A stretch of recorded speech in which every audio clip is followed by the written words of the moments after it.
Hi guys, welcome back. Welcome back to the another video of the KMP Mastery series, Kotlin Multiplatform for Beginners. Okay, this is the sixth video of that series. You can check out other videos on my playlist. I will add the link in the description. So in this video, we will be discussing about how we can use the shared preferences or local storage.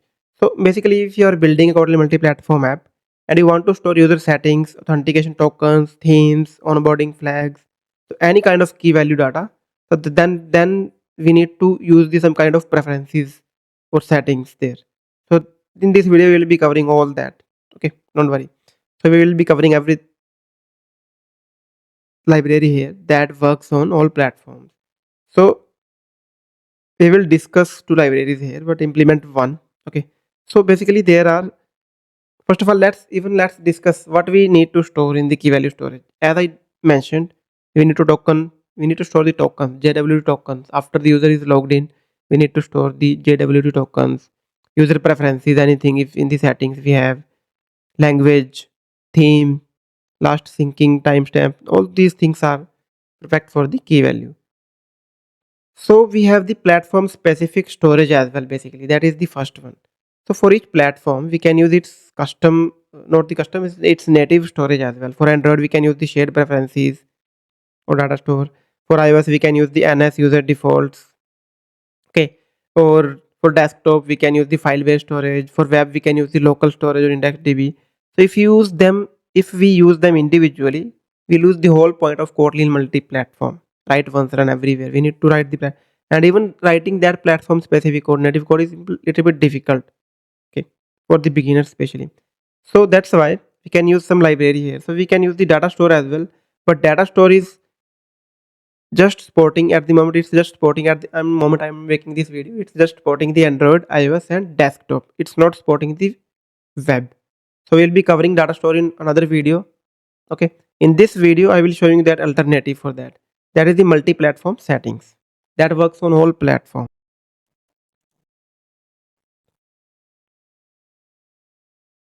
So you need to go to this multi-platform settings. We can add this as dependency. Okay,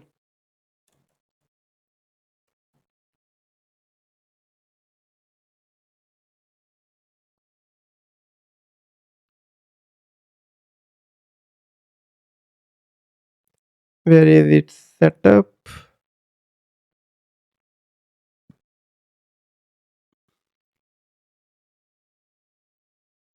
Implementation. You see, these are its setups. Routines, data store, multiple options are there. So we need to pick up this one here like this, and then we can move them to the version catalogs. Okay, and then sync it. So this multi-platform setting is it works for all platforms: Android, iOS, JVM, JS, every platform. Okay. So first of all, let's set up that. For setting up that, we need to specify some actual classes there for the setting the settings for that. Okay. So let's set up that. Add one class basically.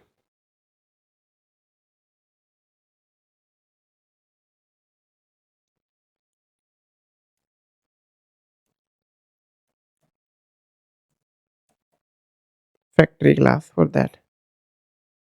And make that class expect actuals. Okay. And here let's define get settings of type settings. This one, for this we need the multi platform specific implementation. If you don't know what is expect actuals, I have already covered in this playlist, that in the previous videos, you can check that out.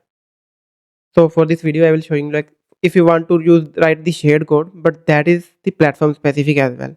So Kotlin multi-platform will be using in the common main, you can use this code, but internally it will be providing implementation from the platform specific code. That is the shared plus platform specific both, you can say.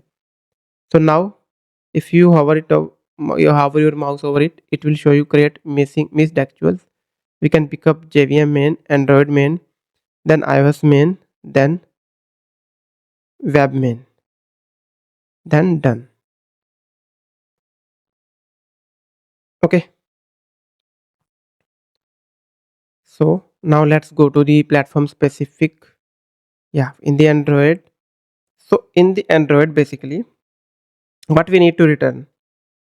So in the Android, even we need one constructor as well here.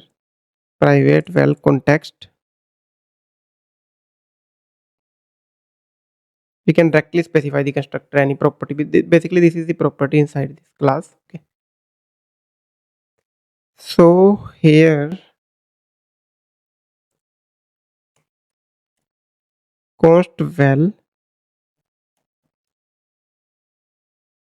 Android settings name or anything you can use here. Okay. Then so here what we need to return. We need to return context dot get shared preferences because in the Android we use that. Okay.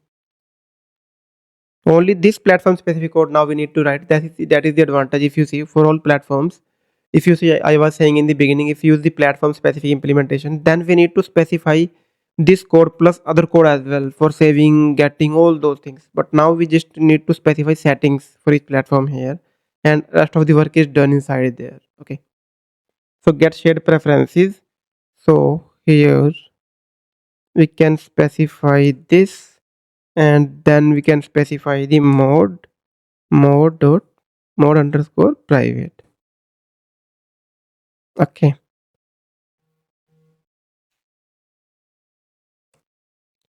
So this is not what we are returning. We need to return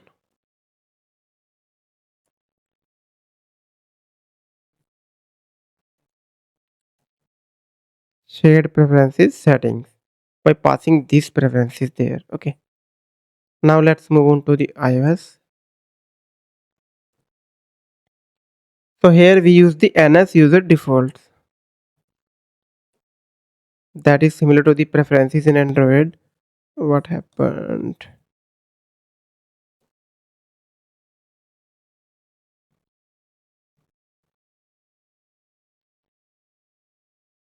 Yeah.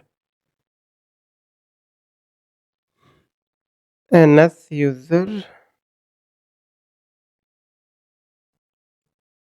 defaults dot standard user defaults. Okay. And then for iOS it has NS user default settings, passing the preferences there. Okay. And now let's move on to the JVM. Here it is. On the JVM we can use preferences.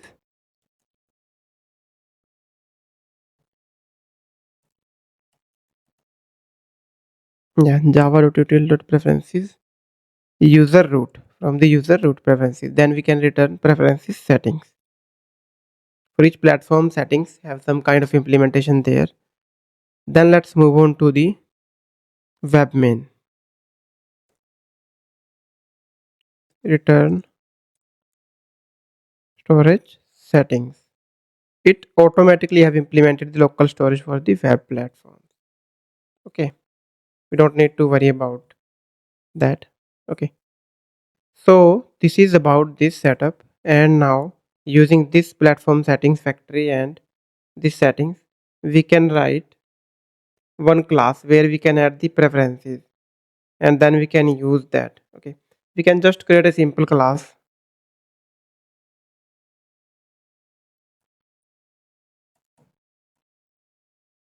preferences.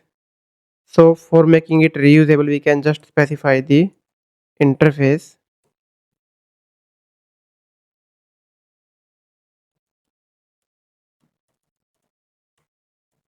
So that if we want to change the implementation, instead of multi-platform settings we want to move to something else, we can keep this core interface as it is, but just change the implementation thing. Okay.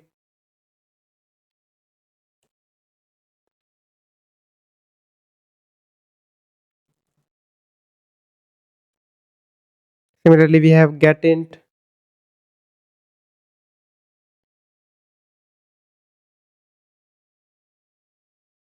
or put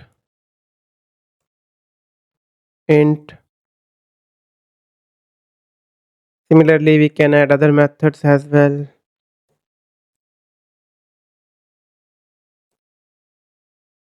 Get long, put long.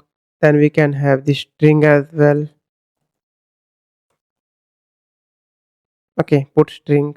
Then we can have one method for has key. That is a pretty common method. Or we can add one clear method as well.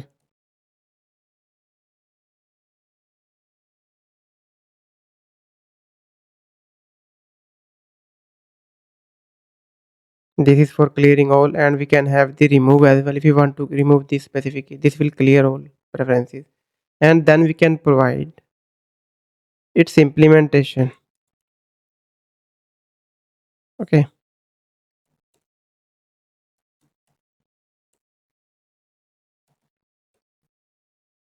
So let's implement add the code for that here. Implement members.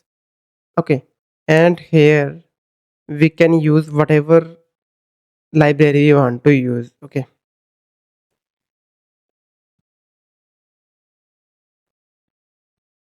So this settings we will be using basically settings dot get int key default value return. Similarly for put settings dot put int key value. Similarly we can add for the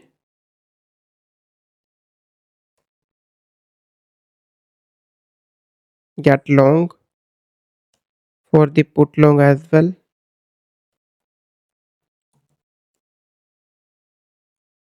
Key comma value. Okay. Similarly for the get string we can add settings dot get string key default value.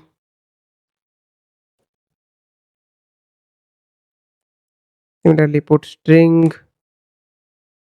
So for has key settings dot has key, directly we can use that and return that. Remove. So if you want to remove any key there, we have the remove, we can call that directly. And if we want to clear that, clear. Okay. So this is about this implementation. Now I will quick show you one example.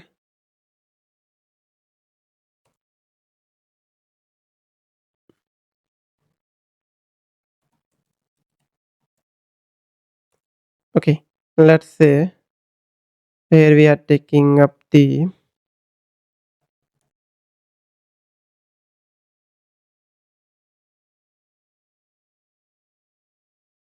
so first of all we need to get this from the platform specific code. Okay, this is the expect class. We need to create object of this class, and that object we need to create from the platform specific code. So as of now what we can do, we can accept this inside here,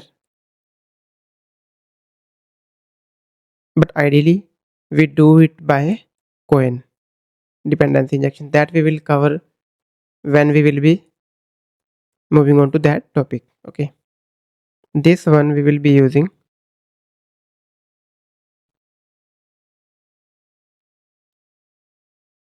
Okay, and here app preferences dot put string coding ambitions, and we will get that from preferences. Initially it will be coming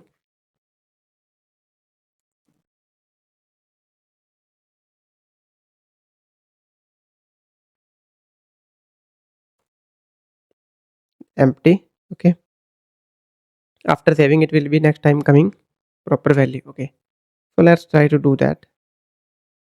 Oh my bad, we need to do one thing, this implementation we need to pass from the platform specific code. From Android side we can pass it like this, and then from iOS, let's remove this preview as of now, and then from the iOS side again we need to pass the here like this, then JVM,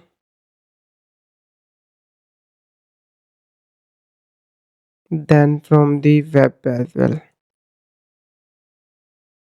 Okay, now let's try to run that. So initially there is nothing here if you see. Now I'll be setting it like this, and I will be running my app. It will be showing you. So if I show you now, try to run this. Okay, again it will be showing you from preferences. Similarly for all other platforms it will be working out. Let's say for Android, let's do that.